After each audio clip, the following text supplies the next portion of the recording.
আসসালামু আলাইকুম। কেমন আছেন আপনারা সবাই? আশা করি আল্লাহ তাআলার অশেষ রহমতে সবাই অনেক ভালো আছেন।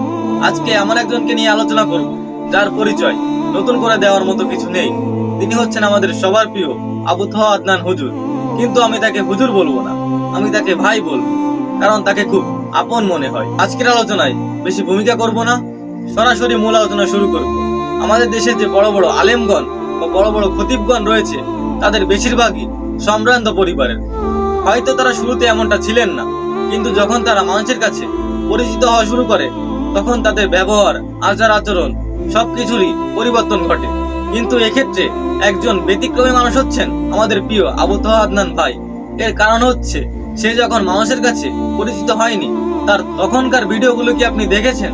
যদি দেখে থাকেন তাহলে তো জানেন তিনি একটা ভাঙাচোরা মসজিদে বক্তব্য দিতেন। তার ওই বক্তব্যগুলো একজন মোবাইলে ভিডিও করে সোশ্যাল মিডিয়ায় পোস্ট করে। আপনি যদি সেই ভিডিওগুলো দেখে থাকেন তাহলে দেখবেন ভিডিওর কোয়ালিটি তেমন একটা ভালো না, তবুও তার বক্তব্যগুলো মানুষ অনেক পছন্দ করেছিল। ভাই, দামি কাপড় চোপড় থাকা লাগে না, দামি ক্যামেরা থাকা লাগে না, দামি মাইক্রোফোন থাকা লাগে না, সুন্দর চেহারা থাকা লাগে না।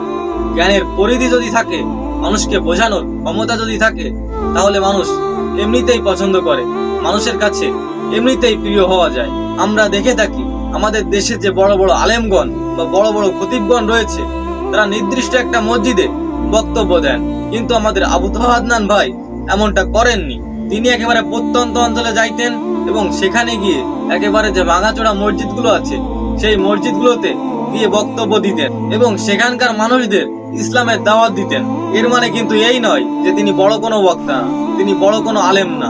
আপনার কি মনে হয় যে বড় বড় মসজিদগুলো আছে, সেই মসজিদ থেকে আবু তহা আদনান ভাইকে দাওয়াত দেওয়া হয় না?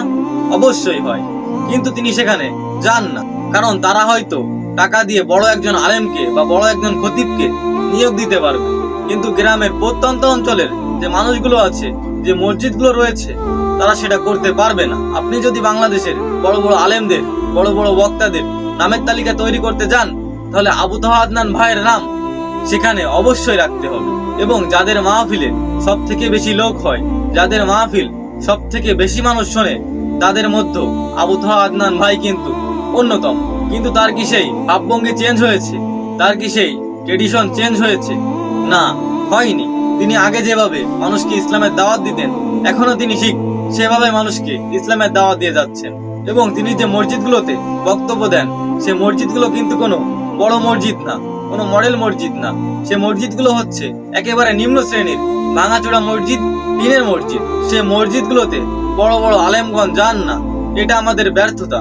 কিন্তু আবু তহা আদনান ভাই নিজের টাকা খরচ করে সেই মসজিদগুলোতে যান, সেখানে গিয়ে খুতবা দেন, সেখানে গিয়ে মানুষকে ইসলামের দাওয়াত দেন।